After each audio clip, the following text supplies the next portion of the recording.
오늘 우리 박 목사님 소개하신 것처럼 이제 예수님의 제자들 베드로, 안드레 그리고 야고보 살펴보고 오늘 네 번째 시간 요한입니다. 제가 듣자 하니 몇 분은 영어 이름을 안드레로 바꾸셨다라는 얘기를 들었습니다.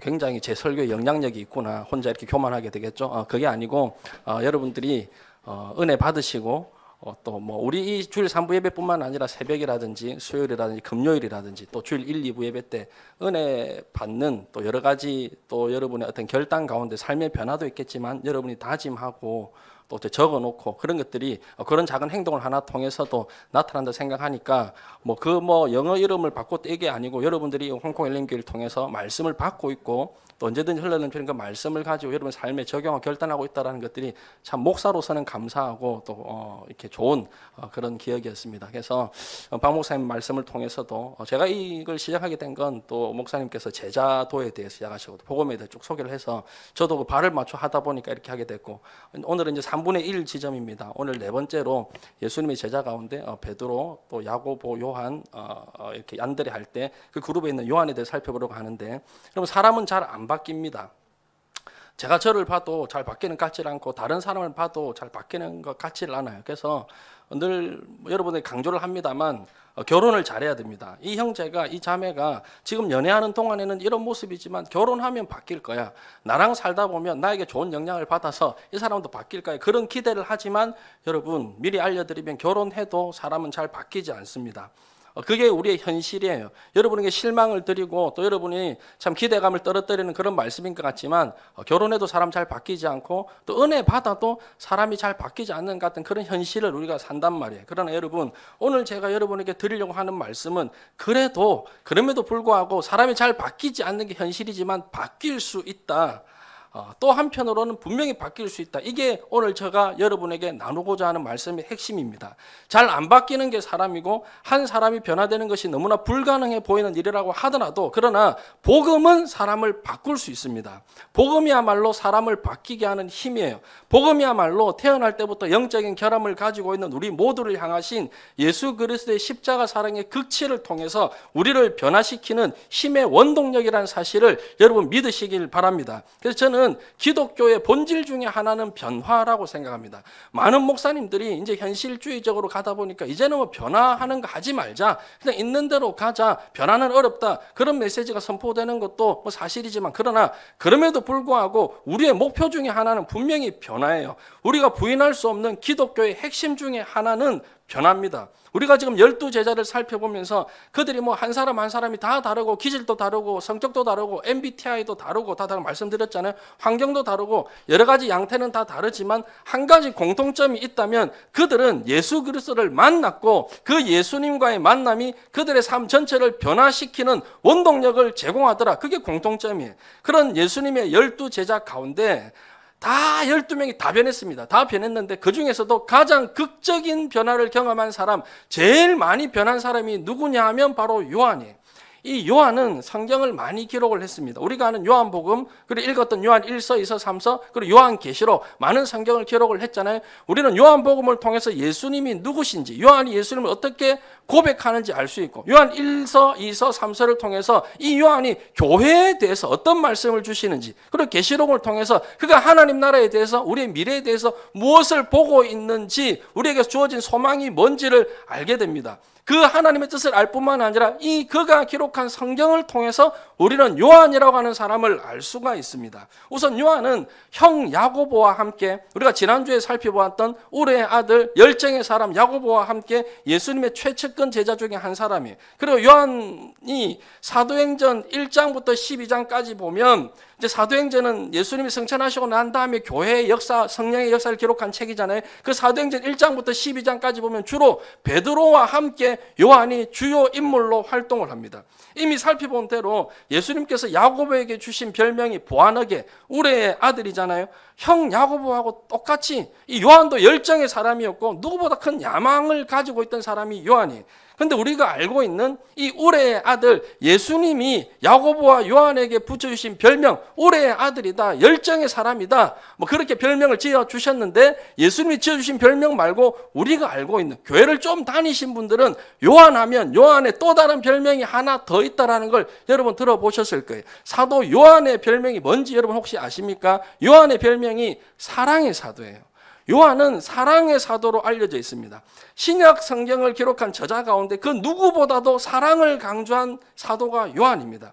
그가 기록한 요한복음에 보니까 참 신자의 표징이 뭐냐? 누가 진짜 예수 믿는 사람이냐? 서로 사랑하는 사람. 서로 사랑하는 게 그게 예수 믿는 그 증거라는 거예요. 서로 사랑하는 게 내가 제자된 증거라는 거예요. 여러분, 대학부가 진짜 하나님을 기쁘시게 하는 하나님의 공동체가 되는 모습은 뭐냐 하니까 서로 사랑하는 거예요.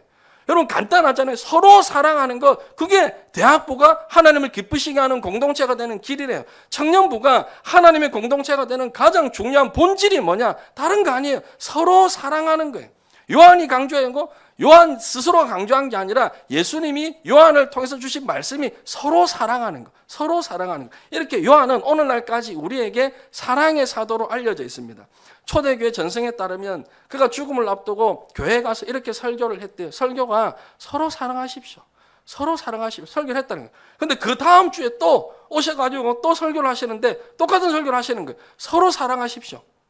근데 또 그 다음 주에도 3주째 똑같은 설교, 또 서로 사랑하십시오. 요즘 같으면 아니 목사님 왜 똑같은 설교를 계속 반복하십니까? 물을 거 아닙니까? 그때 요한의 대답이 참 멋있다고 생각합니다.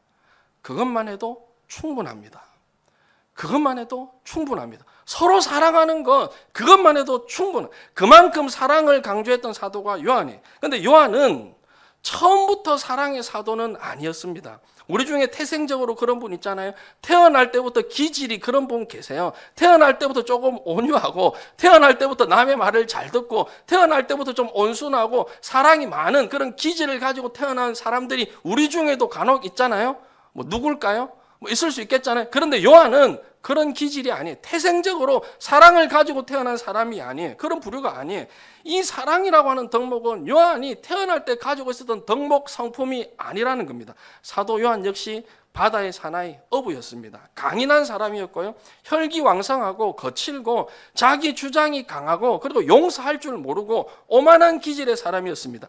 우리가 야고보의 열정을 살펴보면서 야고보가 얼마나 그 열정 때문에 다혈질을 부려가지고 그런 미숙한 기질의 사람이었는지 성경을 살펴볼 때 참 재밌는 건 뭐냐면, 야고보가 등장해가지고 예수님에게 책망을 받고 그렇게 미숙한 기질을 보일 때마다 꼭 그 옆에 보면 요한이 같이 등장합니다. 예를 들면 지난번에 살펴보았던 누가복음 9장에서의 해프닝, 예수님께서 사마리아에 가서 좀 쉬었다 가려고 하시는데 그 사마리아 사람들이 예수님에 대해서 의도적으로 반감을 가지고 예수님이 못 오게 하시잖아요. 그걸 본 야고보가 격분해가지고 내가 하늘로부터 불을 내려 이 사람들을 다 태워버릴까요? 이런 감정 통제가 되지 않았던 사실을 제가 말씀드렸는데, 성경에 보니까 바로 그 사건에 요한도 똑같이 분노하고 있습니다. 야고보와 요한이 함께 격분합니다. 또 유명한 사건, 예수님에게 찾아가서 청탁을 했을 때 예수님, 우리 아들 중에 하나는 주의 우편에 하나는 주의 좌편에 앉게 해달라고 그 청탁하는 그 현장에 그 어머니와 함께, 그리고 그 형 야고보와 함께 요한도 그 자리에서 예수님에게 그런 청탁을 했던 그런 야심이 있고 야망이 있고 다른 사람을 배려하지 않았던 사람이 요한입니다. 세베대의 아들 야고보와 요한이 죽게 나와 여짜오되 요한도 거기에 포함이 되어 있는 거예요. 결국 이런 급하고 다듬어지지 않은 성격 때문에 예수님으로부터 우레의 아들이라고 하는 별명을 얻게 되는데, 이때 두 사람이 함께 세트로 취급을 당해요. 또 세베대의 아들 야고보와 야고보의 형제 요한이니 이 둘에게는 보아너게의 아들 곧 우레의 아들이라는 이름을 다하셨으며, 그러니까 참 형제는 용감했다, 형제는 닮았다, 둘이 똑같이 나옵니다. 그런데 거기다가 이 요한은 야고보의 한술 더 떠서 야고보보다 한 번 더 나가서 누가복음 9장 49절에 보면 요한이 얼마나 냉정하고 요한이 얼마나 편협하고 요한이 얼마나 사랑이 없는 사람인지 극단적으로 보여주는 사건이 하나 더 나오는데, 누가복음 9장 49절, 여러분 성경을 가지고 계신 분들은 한번 찾아보세요. 제가 읽어드릴게요. 요한이 여짜오되 주여, 어떤 사람이 주의 이름으로 귀신을 내쫓는 것을 우리가 보고 우리와 함께 따르지 아니함으로 금하였나이다. 자, 이게 무슨 상황인가 하면 지금 요한이 전도 여행을 하다가 보니까 어떤 낯선 사람이 귀신을 쫓아내고 있는 거예요. 누구 이름으로? 예수님의 이름으로 귀신을 쫓아내고. 이게 얼마나 귀한 일입니까? 이게 얼마나 대단한 일입니까? 이게 얼마나 하나님을 기쁘시게 하는 일이고 하나님 나라가 확장되는 일이고 얼마나 복된 좋은 소식이에요. 그런데 요한이 그걸 방해하는 거예요. 이유가 뭡니까? 그 사람이 우리 그룹이 아니라는 거예요. 그 사람은 우리 공동체에 속한 사람이 아니라는 게 꼭 무슨 예수님의 이름은 자기들만 사용할 수 있는 그런 특허를 받은 것처럼 그 귀한 일을 하는 사람을 못하게 방해하고 가로막고 그리고 그걸 예수님에게 와서 보고합니다. 왜 보고할까요?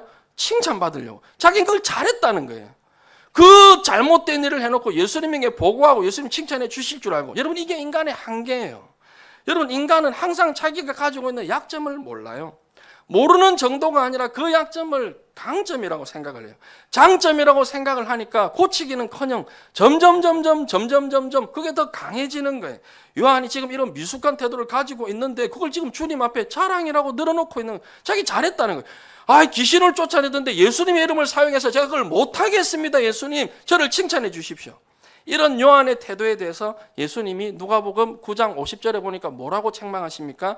예수께서 이르시되 금하지 말라. 너희를 반대하지 않는 자는 너희를 위하는 자니라. 우리 예수님은 얼마나 마음이 넓으신 분인지 우리는 적극적으로 나를 찬성하지 않으면 적극적으로 나를 지지해 주지 않으면 다 나 반대하는 것처럼 그렇게 생각하는 우리와는 달리 예수님의 말씀은 적극적으로 너희를 반대하지 않는 그 사람들 적극적으로 너희를 반대하는 그 사람을 빼고는 다 너희들 편이야. 그렇게 생각해야 돼. 저는 여러분들이 우리 홍콩 엘림교회에 대해서 자부심을 가지고 계시고 내가 속해 있는 대학부 또 청년부에 자부심을 갖고 계시는 거 감사합니다. 그래도 여러분 나 홍콩 엘림교회야 대학부야 청년부야 좀 우리 자랑할 만하잖아요. 당연히 그래야 됩니다. 그런데 이게 우리 교회는 좋은 교회다 하는 거기서 끝나야 되는데 항상 다른 교회는 어떻다더라. 저 옆에 교회는 어떻다더라. 남의 교회를 폄하하고 남의 교회에 대해서 이러쿵저러쿵 말하는 것으로 우리 교회에 대한 사랑이 전락되어서는 곤란하다라는 거예요. 교회 안에 부서도 마찬가지입니다. 한 부서가 단합이 되고 한 마음이 되고 한 부서가 부흥하고 그 부서가 너무너무 재밌고 어떤 그 부흥의 물결을 타고 분위기를 주도해 가는 것 너무나 귀한 일입니다. 그러나 거기에는 항상 우리의 연약한 죄성이 포함되어 있다는 거. 내 부서가 다른 부서보다 잘 되기를 바라는 마음, 우리 조가 다른 조보다 더 부흥하기를 바라는 마음, 우리 셀이 더 재밌고 우리 셀은 훨씬 더 분위기가 좋아. 더 그렇게 되기를 원하는 마음. 그러나 여러분 여기에서 우리가 주의하지 않으면 그 선한 마음에서 조금만 더 나가면 한 걸음만 나가면 요한과 같은 편협한 태도를 가지기가 너무 쉬운 거예요. 내 그룹이 아니면 다 나 반대인 것처럼. 우리 그룹은 잘 돼야 되지만 옆에 그룹은 상대적으로 잘 안 되기를 은근히 바라는 그런 마음이 우리 인간에 가지고 있는 죄성이에요. 저라고 그거 없을까요? 제가 홍콩에 있는 모든 청년들을 다 잘 되기를 바랄까? 인간의 죄성이에요. 이왕이면 우리 홍콩 엘림교 청년들이 더 잘 되기를 바라는 마음. 거기까지는 좋은데 다른 교회를 폄하하고 다른 교회를 안 좋게 보고 이야기하고 거기로 나가면 그건 하나님이 기뻐하시지 않는 일이라는 거예요. 모임이 너무나 잘 되는 데를 간혹 가보면 어떤 경우는 너무 폐쇄적이에요. 새로운 사람 들어오는 걸 너무 싫어하고요. 분위기 깬다는 거예요. 지금 우리끼리 분위기 좋은데 이상한 사람 하나 들어오는 걸 너무 싫어하는 거예요. 저는 우리 대학부가 우리 청년부가 우리 홍콩 엘림교회가 이 요한과 같은 편협하고 째째하고 편가르기를 좋아하고 적극적으로 나를 지지해 주지 않으면 다 나 반대인 것처럼 이런 쪽으로 흘러가지 않도록 날마다 조심하고 성령님의 인도함을 받는 그런 공동체 되기를 주님의 이름으로 축복합니다. 축복합니다. 자, 그런데 이쯤에서 사실 요한의 이 편협함이라고 할 때는 이게 부정적인데 이 요한이 편협할 수밖에 없었던 이유 중에는 어느 정도 긍정적인 면이 있어요. 왜 긍정적으로 볼 수 있느냐 하면 이 요한의 편협함은 어디에서 출발을 했느냐? 진리를 향한 열정에서 출발했기 때문에 그런 거예요. 그래서 어느 정도는 긍정적으로 볼 수 있다는 거예요. 다른 데에 향한 열정이 아니라 뭐라고요? 진리를 향한 열정.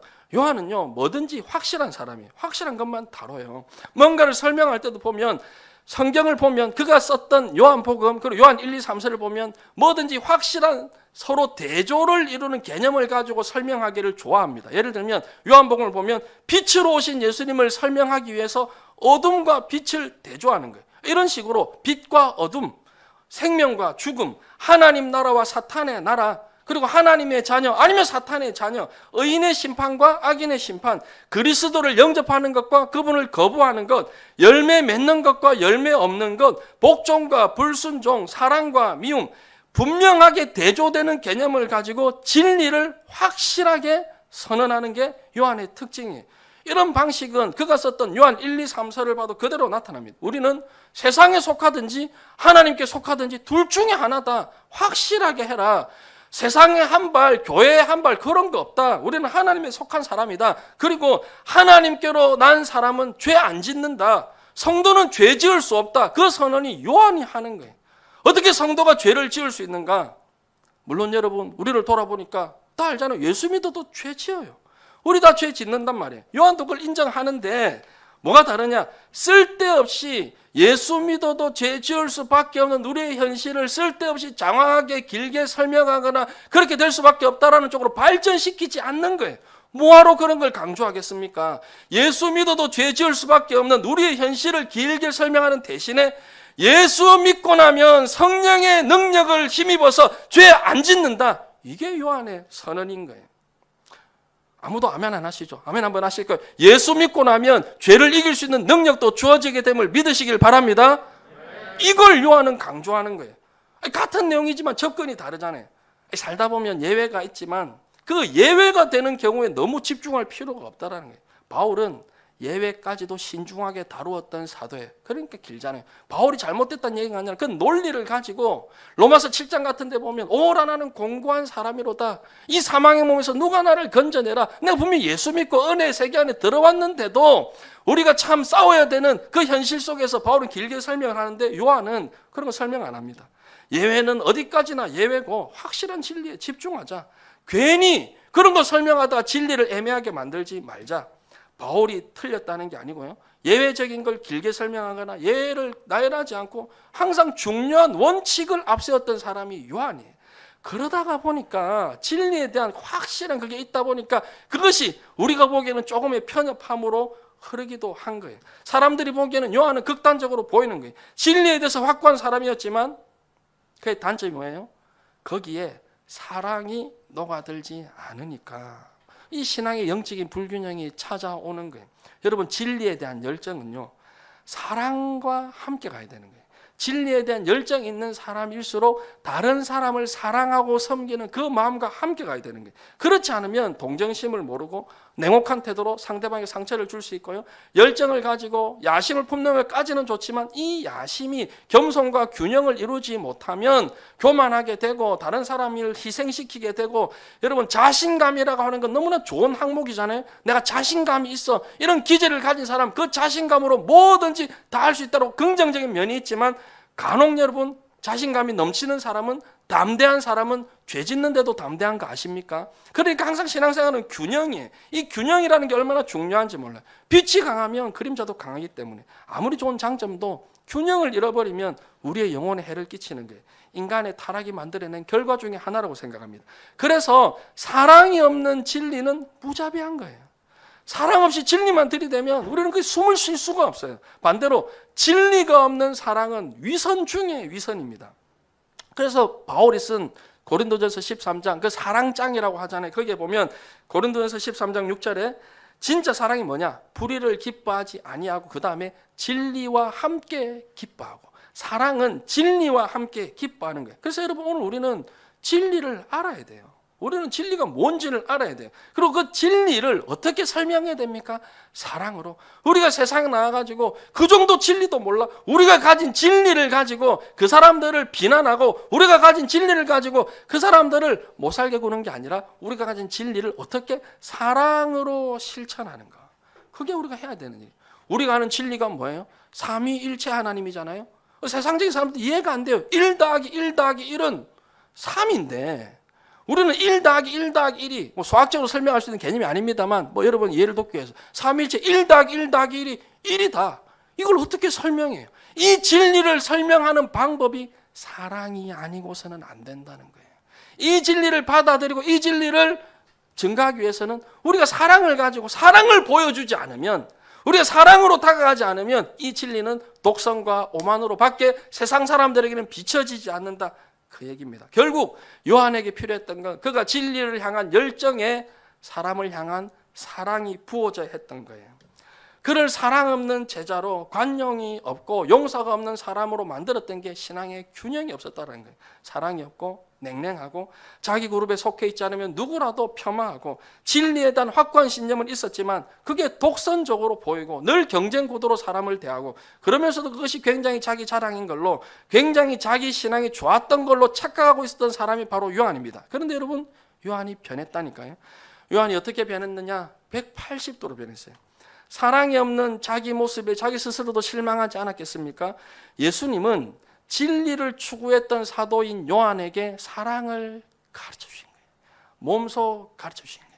제자들의 발을 씻기시면서, 제자들을 다독이시면서, 그리고 마지막까지 십자가를 지시면서 그 사랑이 뭔지를 보여주신 거예요. 사랑하는 법을 제자들에게 가르쳐 주셨고 요한에게도 가르쳐 주신 거예요. 그래서 편협하고 냉정하기 그지없었던 이 요한이 사랑의 사도로 바뀌어지는데, 사랑과 진리의 균형을 잘 갖춘 사람으로, 예수님의 이름이 무슨 라이센스 있는 사람만 써야 되는 것처럼 거들먹거리는 요한이 어떻게 바뀝니까? 그가 쓴 요한 1서 4장 7절 8절에 보면, 사랑하는 자들아 우리가 서로 사랑하자.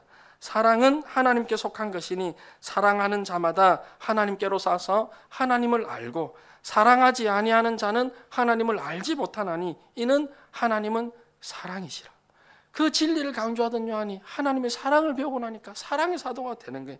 또 요한복음 13장 34절에 보면, 새 계명을 너에게 주노니 서로 사랑하라. 서로 사랑하라.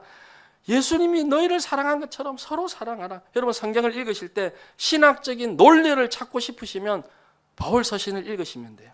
갈라디아서라든지 골로새서, 로마서를 읽으시면 그 바울의 뛰어난 논리 속에 우리가 기독교를 이성적으로 이해할 수 있습니다.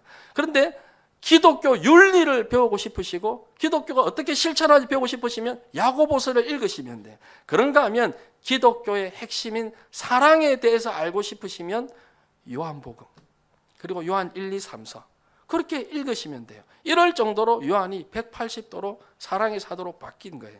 뿐만 아니라 요한은 자기 야망에 불타가지고 자기 이름을 내는 걸 그렇게 좋아했잖아요. 예수님, 나를 좀 높여주십시오. 예수님 우편에 좌편에 내가 앉고 싶습니다. 자기 이름 드러내는 걸 그렇게 좋아했던 요한이 어떻게 변했습니까? 자기가 기록한 요한복음과 요한 1, 2, 3세에 보면, 다 읽어보면 자기 이름을 거기에다 기록을 하질 않아요. 요한복음 13장 23절에 보면 주님의 사랑하시는 제자 이렇게 표현합니다. 자기 이름을 넣지 않습니다. 요한복음 20장 2절에도 시몬 베드로와 예수께서 사랑하시던 그 다른 제자에게 달려가서 말하되, 여기서도 자기 자신을 다른 제자 이렇게 표현합니다. 요한복음 21장 20절, 베드로가 돌이켜 예수께서 사랑하시는 그 제자가, 이때도 자기 이름을 익명으로 처리합니다. 여러분, 오늘은 익명을 싫어하는 세상이에요.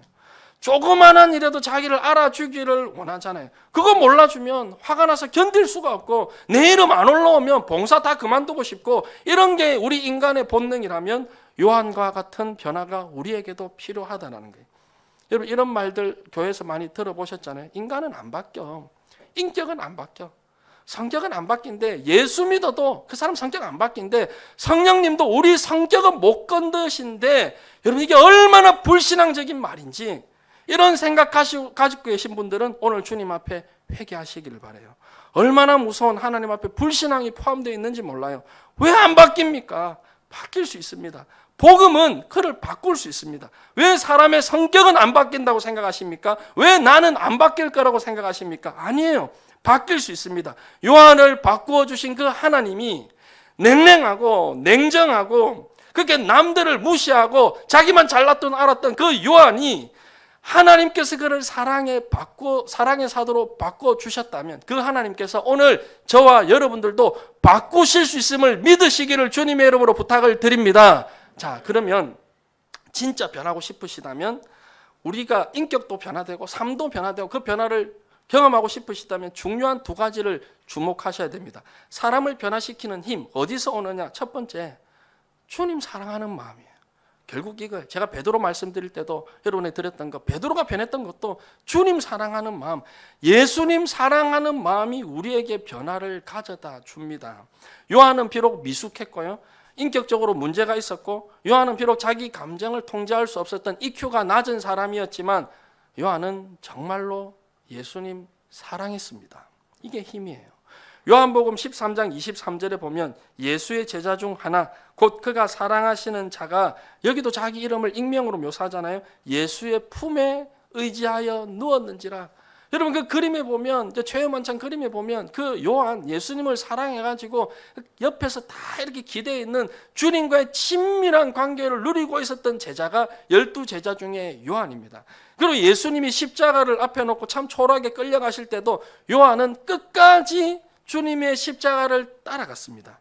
다른 제자들은 두려워가지고 다 도망가는 그때도 요한복음 18장 15절에 보면 시몬 베드로와 또 다른 제자 한 사람이 자기를 묘사하는 거예요. 예수를 따르니 이 제자는 대제사장과 아는 사람이라 예수와 함께 대제사장의 집들에 들어가고 마지막까지 예수님의 십자가 곁을 지켰던 사람 중에 한 명이 요한입니다. 베드로는 도망갔잖아요. 요한은 끝까지 지켰던 사람 중에 하나.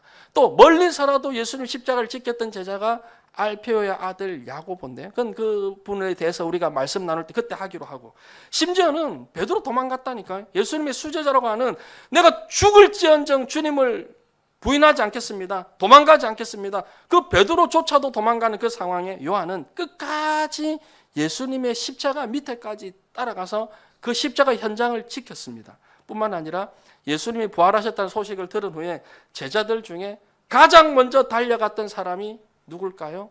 요한입니다. 요한복음 20장 1절부터 3절 한번 찾아보실까요? 우리 성경을 펴서 요한복음 20장 1절부터 3절 제가 읽을게요. 안식 후 첫날 일찍이 아직 어두울 때에 막달라 마리아가 무덤에 와서 돌이 무덤에서 옮겨진 것을 보고 시몬 베드로와 예수께서 사랑하시는 그 다른 제자에게, 이게 자기잖아요, 달려가서 말하되 사람들이 주님을 무덤에서 가져다가 어디 두었는지 우리가 알지 못하겠다 하니 베드로와 그 다른 제자가 나가서 무덤으로 갈새. 그 다음 4절에, 요한복음 20장 4절에 이 뜨거운 사랑을 가진 요한의 모습을 한번 보세요. 둘이 같이 다름질 하더니 그 다른 제자가 요한 자신이잖아요. 베드로보다 더 빨리 달려가서 먼저 무덤에 이르러, 여러분, 요한이 베드로보다 달리기를 더 잘했다, 스피드가 더 빨랐다, 그 이야기가 지금 아니잖아요. 얼마나 주님을 사랑했는지, 주님이 부활했다는 소식을 듣고 지금 베드로와 지금 같이 가는데 주님을 향한 그 사모하는 마음에 견딜 수가 없으니까 마음이 조급해서 베드로를 두고 혼자 뛰어가는 거예요. 그 무덤을 향해서 달려갔던 그 요한이 가지고 있는 사랑, 이 주님을 향한 뜨거운 사랑을 가지고 있었던 게 바로 요한입니다. 그 후에 주님이 부활하시고 제자들이 다 사명을 잊어버리고 자기 고향으로 들어가서 디베라 바닷가에서 그냥 고기 잡고 있을 때 예수님이 그 제자들을 찾아가시지 않습니까? 낙심해가지고 다 옛날 직업인 업으로 돌아가 버렸는데 주님이 그 현장에 나타나세요. 전부 다 고기 잡는다고 그물지나로 정신이 팔려 있는데, 여러분 한 장 넘기셔서 요한복음 21장 7절에 보니까 예수께서 사랑하시는 그 제자가 요한 자기 자신이잖아요. 베드로에게 이르되 주님이시라 하니, 아무도 주님을 알아보지 못하는 그 순간에도 주님이 오셨다 달려나갈 수 있었던 원동력 어디 있습니까? 그물질을 할 때도, 고기를 낚아 올릴 때도, 우리 같으면 직장 생활한다고 그 바쁜 그 순간에도 내 프로젝트를 해내야 되고, 내가 지금 이 일을 해야 되고, 내 미래를 준비하고 가족의 생계를 위해서, 내 미래를 위해서 중요한 경제활동, 직장생활을 하고 있는 그 중에서도 또 다른 마음 한켠으로는 부활하신 주님에 대한 그리움이 가득 차 있으니까 자기 일, 그 일을 하면서도 미세한 주님의 음성에도 저 멀리 나타난 예수님의 모습을 보고 주님이시다 소리칠 수 있었던 원동력, 주님을 향한 사랑을 가지고 있었던 사람이 요한입니다. 다른 모든 제자들 자기 일 하느라 정신 팔려 있는 그때도 주님이시다 가장 먼저 발견할 수 있었던 것은 그 마음에 주님을 향한 그리움과 주님을 향한 사랑이 있으니까. 정말 저를 감동시켰던 구절은 오늘 우리가 함께 읽었던 요한 1서 1장 1절이에요. 태초부터 있는 생명의 말씀에 관하여는 우리가 들은 바요, 눈으로 본 바요, 자세히 보고 우리의 손으로 만진 바라. 왜 이 대목이 우리에게 감동을 주느냐 하면 요한 1서는 편지예요. 서신서입니다. 여러분, 서신서는 그 당시 편지에는 형식이 다 있어요. 처음에는 전형적인 인사말이 들어갑니다. 예를 들면 바울 서신을 읽어보면 공통적으로 1장 1절에는 누가 편지를 쓰는지 소개하잖아요. 하나님의 종, 나 바울은, 이런 식으로 누가 편지를 쓰는지 소개하고, 그 다음 2절에 가면 수신자가 나와요. 누가 이 편지를 받는지, 고린도에 있는 성도들에게, 어느 교회에게 수신자가 나오고, 그리고 2절, 3절 넘어가면 전형적인 문안 인사가 나와요. 하나님과 주 예수 그리스도를 쫓아 은혜와 평강이 너희에게 있기를 원하노라. 이런 식으로 발신자가 나오고 수신자가 나오고, 그리고 문안 인사가 들어가는 것이 당연한 편지의 형식인데, 여러분 성경을 읽어보세요. 대부분 다 그렇습니다. 그런데 요한 1서에서 요한은 그 상투적으로 등장하는 발신자, 수신자, 인사말이 나오지를 않아요. 왜 안 나올까요? 왜 인사말이 안 나옵니까? 왜 문안 인사가 안 나옵니까? 요한이 그거 몰랐을까요? 형식을 몰라가지고 지금 요한이 편지를 이렇게 씁니까? 편지를 쓸 때는 이 기본적인 형식, 발신자와 수신자와 문안 인사가 들어가야 된다는 걸 누구보다 잘 알고 있었던 요한이지만, 그 마음속에 주님을 향한 그리움, 주님을 향한 사랑, 이게 너무 넘쳐나다 보니까, 주님을 향한 사랑이 너무너무 충만하니까 거두절미하고 시작부터, 태초부터 있던 생명의 말씀에 관하여는 내가 들은 바요, 눈으로 본 바요, 내가 자세히 보고 손으로 만진 그 예수 그리스도, 그분을 내가 여러분들에게 설명하고 소개하기 위해서 모든 걸 다 생략하고 바로 본론으로 들어가는 이 요한의 모습을 우리가 묵상하면서 감동이 되는 거예요. 편협한 그였는데, 사랑이 없는 그였는데, 야망에 가득 차 있었던 요한이었는데, 진리에 대한 열정만으로 독선적인 인생을 살던 요한이었는데, 자기가 알고 있는 게 다라고 늘 그렇게 생각했는데, 그것 가지고 무자비한 횡포를 휘둘렀던 요한이, 그런 요한에게 예수님이 사랑을 가르쳐 주시니까, 그 사랑을 배우고 예수님을 향한 사랑이 넘쳐나다 보니까 편지를 쓰면서 누가 쓰는지, 이 받는 사람이 누군지, 문안 인사, 전형님은 다 필요 없고, 내가 만난 그 예수 그리스도, 내가 눈으로 본 바요, 내가 들은 바요, 내가 손으로 만졌고 내가 함께하던 그 예수님. 오늘 여러분에게 질문합니다. 오늘 저에게 질문합니다. 여러분, 사랑이 있습니까? 여러분 안에 다른 것 말고, 열정도 중요했죠. 또 여러분의 어떤 계획, 다 말고 여러분 사랑이 있습니까? 제가 저를 봐도 답답해 미치겠는 건요, 제 안에 사랑이 없어요. 사랑이 있는 것처럼 흉내는 내는데, 사랑하려고 노력은 하는데 진짜 사랑이 뭔지를 모르니까 얼마나 많은 제 감정의 쓴물을 흘리고 다닙니까? 요한은 예수님에게 진짜 사랑을 배운 거예요. 그래서 이렇게 요한 1서를 쓰고 있는 지금, 주님은 부활하시고 승천하시고 자기 옆에 계시지 않은데 시간이 가면 갈수록 그 예수님을 향한 그리움이 넘쳐나는 거예요. 미숙한 나였는데, 다혈질인 나였는데, 이런 나를 보듬어 안으시고 변화시켜 주신 그 예수님, 주님과 동행하며 손을 만지고 눈으로 보고 예수님의 말씀을 듣고 연약한 자기를 끊임없이 안아주시고 돌봐주시는 그 주님을 향한 애절한 사랑이 시간이 가면 갈수록 없어지는 게 아니라, 시간이 가면 갈수록 예수님이 더 보고 싶고 더 그립고 그 예수님 말씀이 늘 자기 마음속에 남아있는 거예요. 그래서 인사말을 생략할 정도로 그 애절한 사랑을 요한 1서에 담아내고 있는 것입니다. 성격이 급한 나, 다혈질인 나, 독선적이고 인간적인 연약함으로 말미암아 주변 사람들은 자기를 비난하고, 주변 사람들은 자기를 손가락질하고, 요한은 독선적이야, 요한은 무자비해, 요한은 사랑이 없어, 이런 나를 포기하지 않으셨던 그 주님, 그 예수님의 사랑이 너무너무 가슴에 맺혀 있는 거예요. 저는요, 이 말씀을 묵상하면서 우리가 들은 바요, 눈으로 본 바요, 자세히 보고 우리의 손으로 만진 바라 너무 감동이 돼요. 그리고 여러분에게 도전합니다. 요한만 이 사랑 받았습니까? 요한만 이 사랑 받은 거예요? 요한이 자기를 묘사할 때 예수의 사랑을 받았나? 예수께서 사랑하시는 그 제자, 예수를 사랑하는 그 제자, 주님 사랑하는 마음이 요한에게 넘쳐나니까 시간이 가면 갈수록 예수님이 보고 싶고, 죽은 야이로의 딸을 고쳐주시던 하나님의 아들로서의 능력이 있던 그 주님의 위엄, 변화산에서 예수님의 영광을 나타내시고 보여주시던 그걸 보고 직접 목격하고 가슴 벅차하던 그 순간, 겟세마네 동산에서 땀방울이 핏방울이 되기까지 고통하며 절규하시며 기도하시던 그 예수님, 십자가에 매어달려 고통하시던 그 순간에도 천군 천사를 동원하셔서 그 조롱하던 원수들을 한 번에 쓸어낼 수 있는 능력을 갖고 계시는 주님이시지만 끝까지 인내하시고 참으시면서 다 이루었다 말씀하셨던 그 주님이 요한은 너무너무 그리운 거예요. 사무치도록 그리운 거예요. 이 주님을 향한 뜨거운 사랑이 요한을 변화시키는 거예요.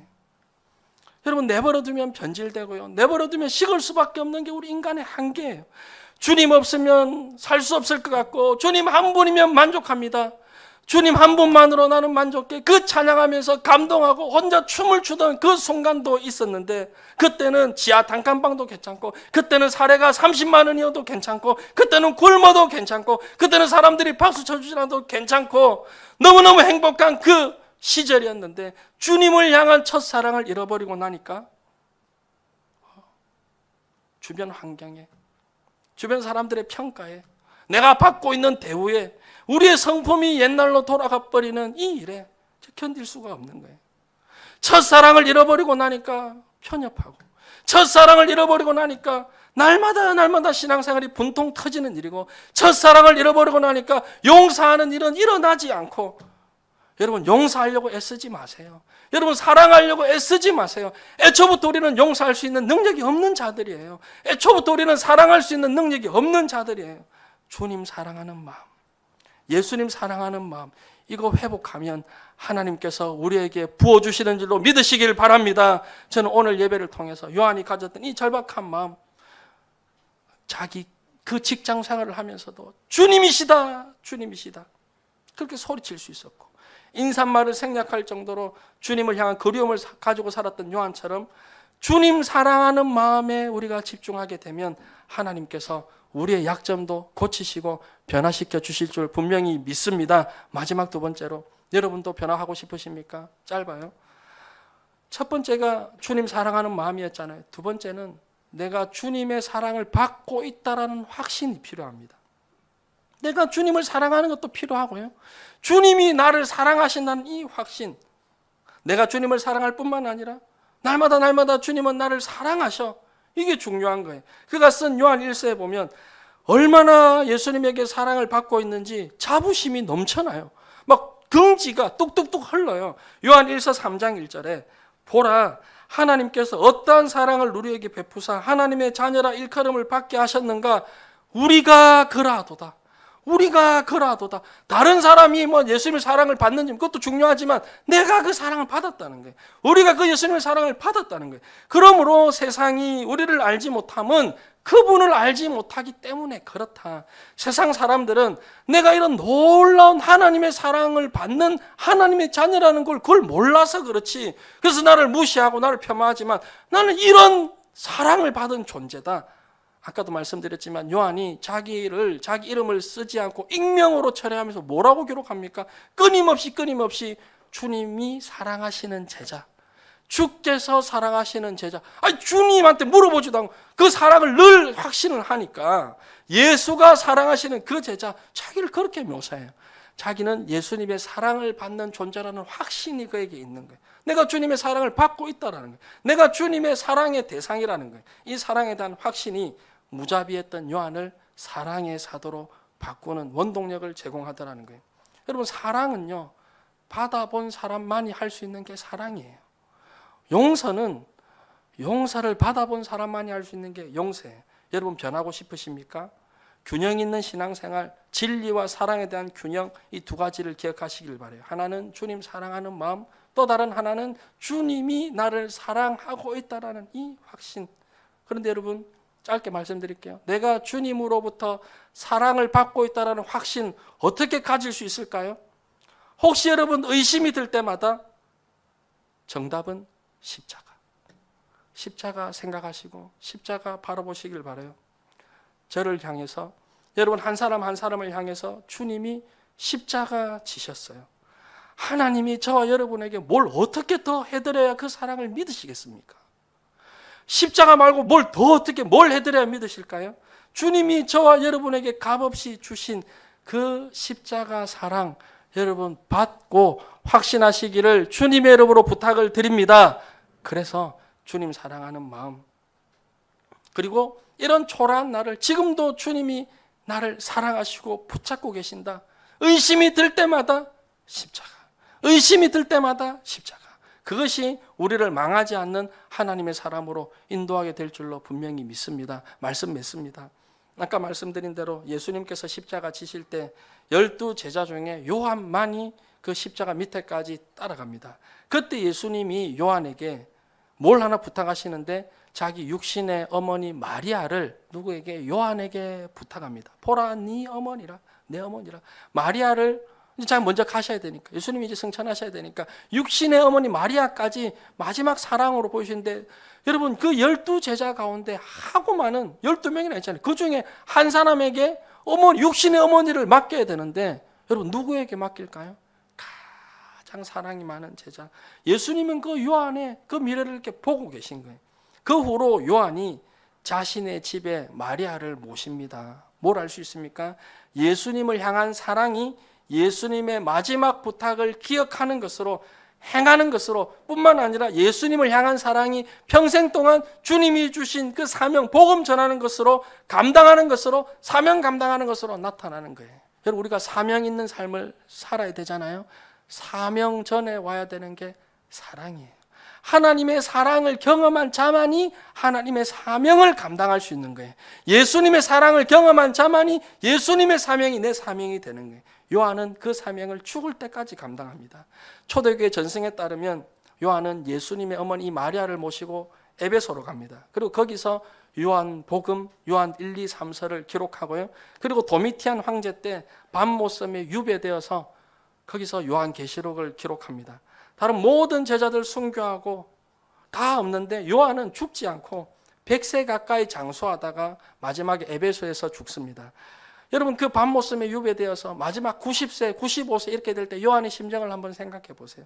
자기 제자들, 다른 제자들, 동료들, 11명의 동료들 다 순교하고 영광스럽게 주님의 부름을 받았는데 자기 혼자 남았을 때 밤모섬에 유배가 가지고 사람들로부터 버려지고 사람들로부터 잊혀지고, 다른 모든 제자들 똑같이 복음 전했는데 영광스럽게 순교하고 멋지게 부름 받았는데 나는 지금 여기 뭐 하고 있는가? 다른 동료들 다 순교했는데 하나님 앞에 부름 받았는데 나는 지금 무슨 사명이 있길래, 그런 의심이 들 때마다 그가 끝까지 사명 감당할 수 있었던 것은 다름 아닌 예수님을 향한 사랑. 주님이 나를 사랑하시는데, 주님이 끝까지 나는 이 사명 감당하기를 원하시는데, 그리고 그 주님으로부터 사랑받았던 그 확신이었던 거예요. 그래서 그 사랑을 가지고 성경의 마침표를 찍는 요한계시록 누가 기록했습니까? 성경의 마침표를 요한이. 여러분 성경의 대미를 장식하는 사람이 다윗처럼 막 승리자가 아니라, 성경의 마지막을 기록한 사람이 바울처럼 똑똑한 사람이 아니라, 다니엘처럼 완벽한 사람이 아니라, 세상적으로 볼 때는 절대 약자, 늙어가지고 할 것도 없는 사람, 아무 능력이 없는 사람, 90세를 넘어서 100세가 다 되어가는 그 요한. 그러나 주님을 향한 사랑 하나 간직하고 있었던 그 요한이, 그 늙은 사도 요한이 성경의 마침표를 찍는 거예요. 이게 바로 하나님의 뜻인 거예요. 이게 바로 하나님의 나라인 거예요. 여러분 우리 주님 사랑하시자고요. 그리고 그 사랑을 배우시자고요. 그 사랑을 실천하시자고요. 우리 오늘 대학부 조모임 할 때, 우리 청년부 셀 모임 할 때 다른 거 다 말고 복잡한 거 하나도 없잖아요. 따라합시다. 서로 사랑합시다. 서로 사랑합시다. 이 주님의 말씀 하나 기억하자고요. 우리가 주님의 많은 말씀들을 다 지켜 행해야 되겠지만 주님께서 요한을 통해서 우리에게 알려주신 사랑, 우리 차가운 종교인으로 전락하지 말자고요. 우리 홍콩엘림교회 대학부 청년부가 부흥하는 거기에서 멈추지 말자고요. 진짜 사랑을 회복해서 사람들에게 주의 사랑을 보여줄 수 있는 그런 저와 여러분들 되시기를, 우리도 요한처럼 주님 사랑하는 마음으로 주님이 나를 사랑하시는 그 확신을 가지고 우리 인생의 변화를 경험하시는 저와 여러분들 되시기를 주님의 이름으로 간절히 축복합니다. 우리 이 찬양 하시겠습니다. 제가 이 말씀을 준비하는 가운데 계속 떠올랐던 찬양이 많이 있는데 오늘 그 찬양들을 다 부르려고 해요. 여러분 기도도 하고 찬양도 하는데 그럼 편안하게 앉으셔서 가사를 묵상하시면서 우리의 사랑의 고백을 담아서 주님 앞에 이 찬양으로 나가시겠습니다. 그 사랑 얼마나.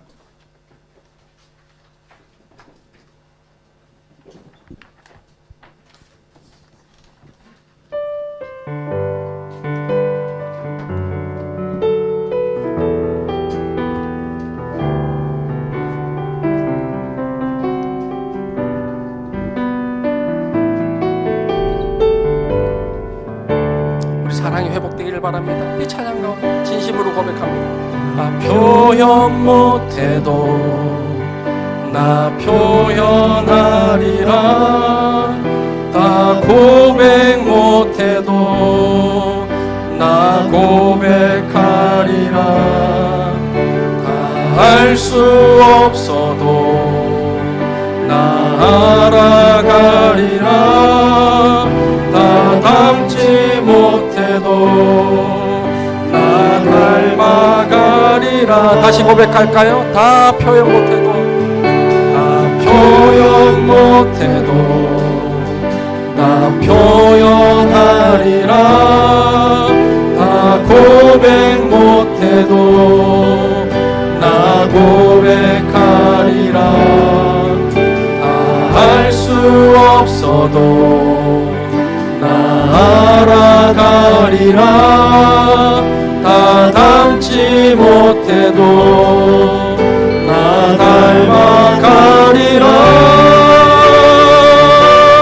그 사랑 얼마나 아름다운지. 주님의 사랑을 떠올려 보세요. 그 사랑 얼마나 날 부욕해 하는지. 그 사랑 얼마나 크고 놀라운지를. 그 사랑 얼마나 나를 감격하게 하. 그 사랑 얼마나 아름다운지. 그 사랑 얼마나 아름다운지. 우리의 눈으로 본 바요, 들은 바요. 그 사랑 얼마나 날 부욕해 하는지. 그 사랑 얼마나 크고 놀라운지를. 그 사랑 얼마나 나를 감격. 요한이 가졌던 그 감격이요, 그 사랑 얼마나 아름다운지. 그 사랑 얼마나. 시간이 가면 갈수록 주님을 향한 사랑이 넘쳐났던 요한이. 그 사랑 얼마나 날 부욕해 하는지. 그 사랑 얼마나 크고 놀라운지를. 그 사랑 얼마나 나를 감격하게 하는. 우리 이 시간 조용히 한번 눈을 감으시고 반주를 한번 들으시면서 눈을 한번 다 감으세요. 한 1, 2분 정도만 정직하게 한번 우리 내면을 들여다보시자고요. 우리가 좀 아는 것 가지고 내가 좀 안다고 요한과 같은 상태에 빠져있진 않습니까? 냉정하고 차가운 종교인으로 전락해서 끊임없이 누군가를 판단하고 끊임없이 누군가를 정죄하고 끊임없이 누군가를 비판하고 자기만 대단한 종교인인 것처럼, 자기만 예수님의 이름을 사용할 수 있는 것처럼, 자기만 하나님 나라의 일꾼인 것처럼 이런 현상이 왜 일어나게 되었느냐는 거예요. 어느 순간 주님의 사랑을 공급받지를 못해서, 어느 순간 내가 하나님으로부터 멀어지니까, 어느 순간 잘 모르지만 주님을 향한 그 첫사랑을 잃어버리니까. 그래서 여러분, 우리가 변화를 꿈꾸고 기대하지만 인격적인 변화를 달라고 기도하기 전에 주님이 나에게 허락하신 그 첫사랑을 회복시켜 달라고 기도하셔야 됩니다. 우리 그런 때 있었잖아요. 돈도 하나 없고 대학에 갈지 못 갈지 그것도 뭐 불투명하고 아무것도 없을 때도 주님 한 분만으로 내가 만족합니다. 그럴 때 있었잖아요. 주님, 내가 다른 거 다 버려도 됩니다. 주님 한 분만이면 내가 만족하겠습니다. 그렇게 고백했을 때가 분명히 있었잖아요. 늘 그랬던 건 아니죠. 있었잖아요. 그런데 어떻게 이렇게 냉정하고, 어떻게 이렇게 냉랭하고 이렇게 편협해질 수 있습니까? 이런 나 자신을 깨뜨릴 수 있는 무기는 요한처럼 그 주님의 사랑을 떠올리는 것밖에 없어요.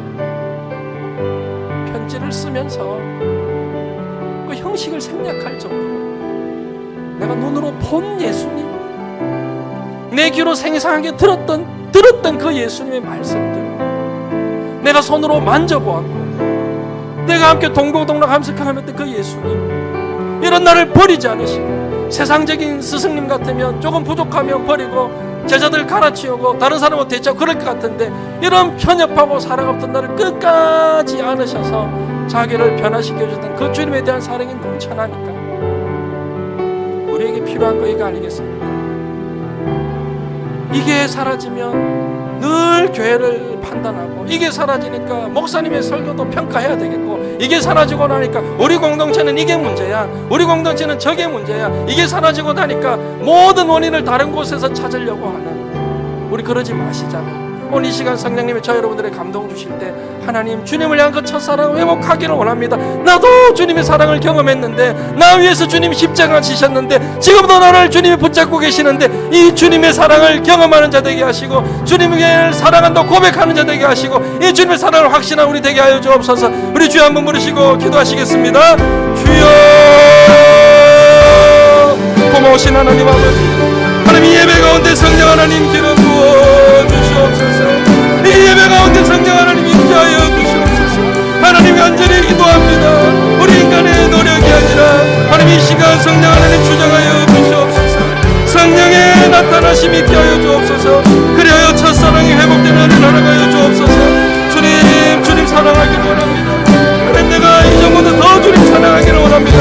하나님 아버지, 우리의 삶 가운데 하나님의 은혜를 경험하는 그 아버지의 자녀들 되게 하시고, 편협하고 냉정하고 이기적이고 그러면서도 그것이 신앙 좋은 줄로 착각하고 살았던 아버지여, 이 무서운 우리의 약함을 깨뜨릴 수 있는 길은 주님의 사랑을 회복하는 길밖에 없사오니, 성령 하나님, 성령 하나님, 이 시간 사랑을 공급하여 주옵소서. 이 시간 사랑을 공급하여 주옵소서. 주님 사랑하기를 원합니다. 주님 사랑받기를 원합니다. 성령 하나님 기름 부어 주옵소서. 성령 하나님 기름 부어 주옵소서. 사랑을 공급하여 주옵소서. 우리에게 변화를 주옵소서. 사랑을 공급하여 주옵소서. 주님, 우리 다른 건 몰라도 주님 사랑하기를 원합니다. 하나님, 우리 다른 건 몰라도 서로 사랑하기 원합니다. 서로 사랑하기를 원합니다. 가족 간의 사랑이 회복되기를 원합니다. 교우 간의 사랑이 회복되기를 원합니다. 하나님, 내가 문제였습니다. 주님 회개하며 나아갑니다. 우리에게 사랑을 공급하여 주옵소서. 그 사랑 얼마나 아름다운지, 그 사랑 얼마나 아름다운지, 그 사랑 얼마나 날 무욕해 하는지, 그 사랑 얼마나 크고 놀라운지를, 그 사랑 얼마나 나를 감격하게 아름다우신, 오 놀라우신, 아름다우신, 오 놀라우신, 더할 수 없는 사랑, 오 위대하신 하나님의 사랑, 영원히 우리 주님의 사랑을 노래합니다. 아름다우신, 아름다우신, 주님의 사랑에 집중하시자고요. 다른 거 생각하지 마시고 주님의 사랑에 집중하세요. 할 수 없는 사랑, 오 위대하신 하나님의 사랑, 영원히 찬양. 우리 다시 한번 아름다우신, 아름다우신, 오 놀라우신,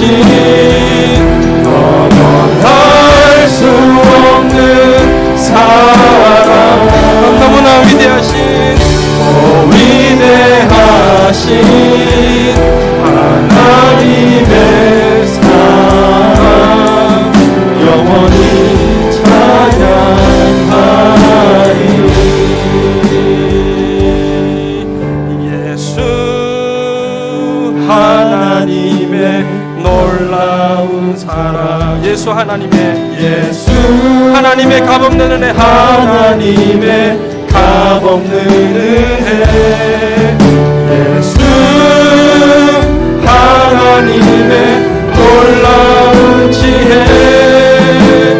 아름다운 그 이름, 예수 하나님의 완전한 사랑, 예수 의심하지 마세요. 의심이 들 때마다 십자가 바라보세요. 예수 하나님의 값없는 은혜, 예수 하나님의 놀라운 지혜, 아름다운 그 이름에 십자가를 참으신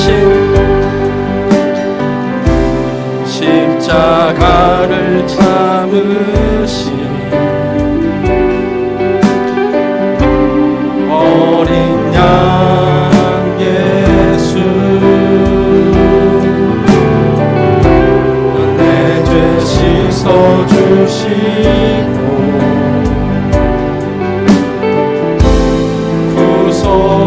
구속하셔. 찬양이 기도해, 찬양이 선포해. 어둠을 물리치시고 어둠을 물리치시 빛으로 오신 세상의 빛 예수, 영광의 빛 비추사 자유케 하시네.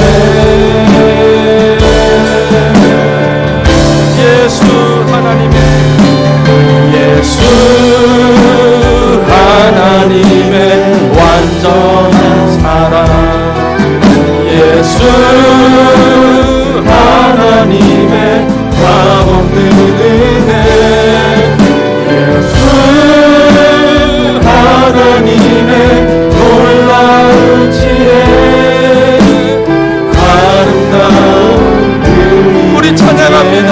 예수 하나님의 완전한 사랑, 예수 하나님의 완전한 사랑, 예수 하나님의 값없는 은혜, 예수 하나님의 놀라운 지혜,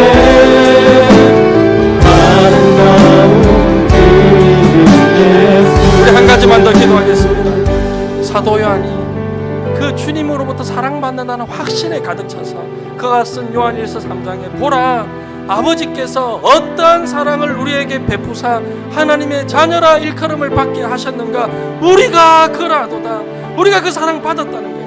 하나님께서 나를 사랑하신다는 확신에 찬 요한처럼 하나님, 우리가 누군가를 사랑할 수 있는 힘이 있다면 주님께서 나를 먼저 사랑하셨음을 깨닫는 은혜를 주시기를 원합니다. 하나님, 내 삶에 사랑을 공급하시고 냉랭한 종교인이 되지 않게 하시고 편협한 종교인이 되지 않게 하시고 풍성히 사랑하고 풍성히 용서하고도 남는 사도 요한처럼 사랑의 사도 되게 하여 주옵소서. 하나님, 오늘 이 시대 능력의 종을 구하고 우리는 하나님의 능력을 많이 구하지만 그 능력과 함께 그 능력을 구하기 전에 하나님 사랑의 종 되게 하여 주옵소서. 혹시라도 내가 사랑하지 않음으로 말미암아 내가 속한 청년부에 사랑이 없어서 냉랭합니까?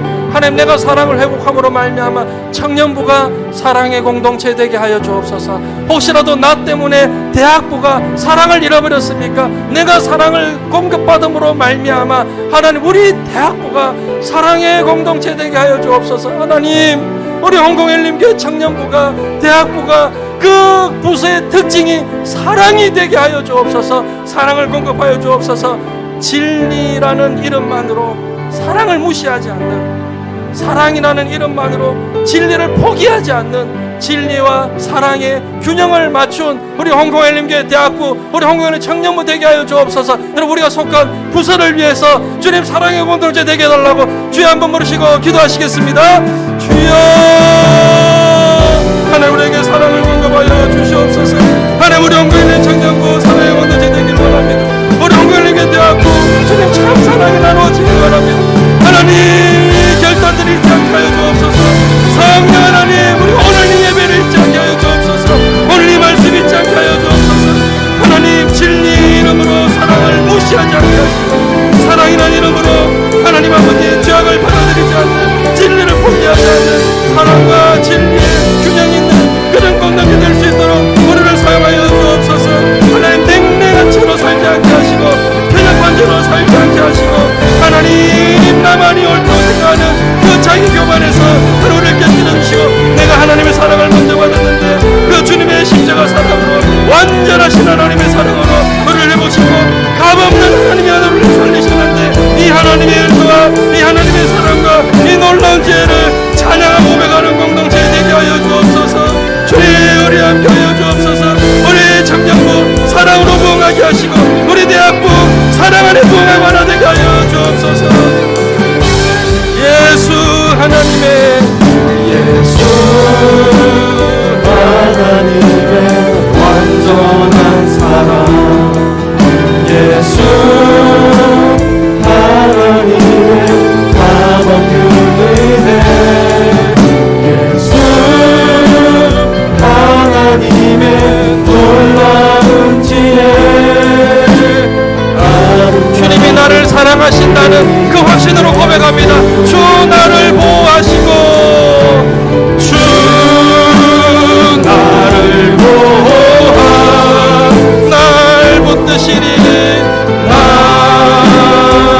붙드시리. 여러분 확신하세요. 나는 배롭고 존귀한 주님의 자 우리가 그러하도다.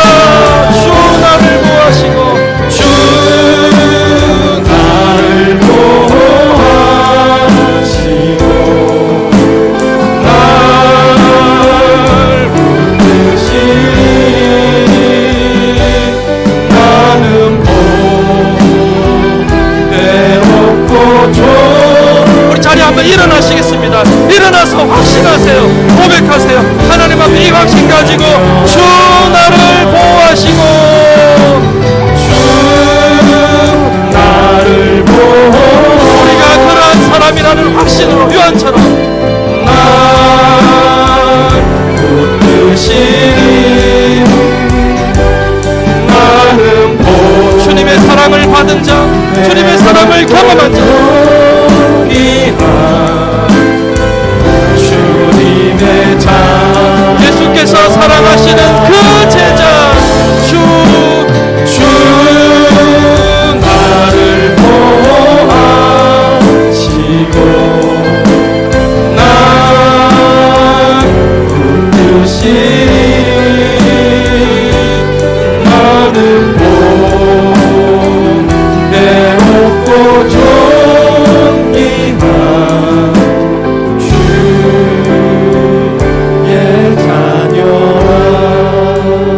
아멘. 주님을 사랑하시고 주님의 사랑을 받는 그 확신 여러분 평생에 잊지 않는 여러분 되시기를 다시 한번 주님의 이름으로 부탁을 드립니다. 여러분 일어나신 김에 우리 마지막 찬양인데요, 저는 예수님의 12제자를 말씀을 나누는 가운데 이것이 좀 주제가가 되었으면 좋겠다는 그런 생각이 들었어요. 우리가 12제자를 배우지만 12제자를 통해서 예수님을 배우고 12제자를 통해서 예수님의 성품, 예수님의 말씀을 배워서 결국 우리의 고백은 예수님을 사랑합니다, 예수님 좋습니다, 이런 고백이 우리의 삶의 행진곡이 되기를 바랍니다. 우리 마지막으로 많은 사람들 참된 진리를 모르지 우리 박수하시면서 찬양하겠습니다.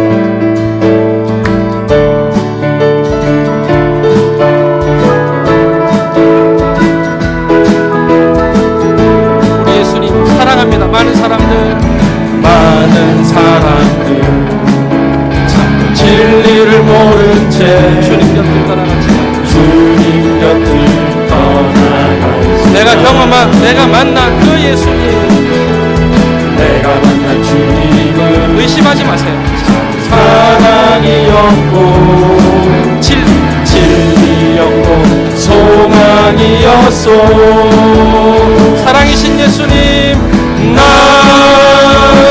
예수가 좋다오. 진리이신 예수님 난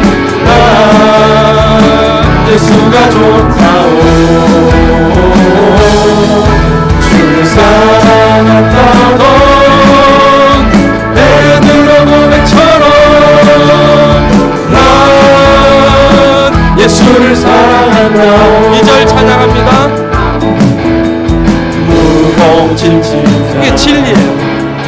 내게로 오라 내가 너를 쉬게 하리라. 예수님의 사랑 안에 이 길만이 생명의 길 참복된 길이라 항상 내게 들려주셨소. 난 예수가 좋다오 베드로처럼 요한처럼 난 예수가 좋다오 주님께 올려드립니다. 주를 사랑한다고 우리 예수님 고백합니다. 예수를 고백처럼 난 예수를 사랑한다오. 그대가 만일 참된 행복을 그대가 만일 왜 어떠세요? 참된 행복을 찾거든 예수님을 만나보세요. 예수님을 만나보세요. 그분으로 인하여 참된 행복을 그분으로 인하여 참 평안을 얻으면 참 평안을 얻으면 나와 같이 고백할 거예요. 우리 찬양 이 고백을 주님께 올려드립니다. 난 예수가 좋다오 난 예수가 좋다오 주를 사랑한다고 베드로 고백처럼 난 예수를 사랑한다오. 우리 주 예수 그리스도의 은혜와 하나님의 무한하신 사랑과 성령님의 감화 감동하심과 기름 부으심이 주님을 더 사랑하고 우리 평생에 주님으로부터 사랑을 받은 자라는 이 확신 가지고 주님 나라에 변화되어 쓰임받기를 원하는 사랑과 진리의 균형으로 신앙과 삶 가운데 하나님의 나라를 증거하기를 원하는 이 자리에 예비한 모든 하나님의 자녀들 머리 위에 지금부터 영원까지 함께 하실지어다. 아멘.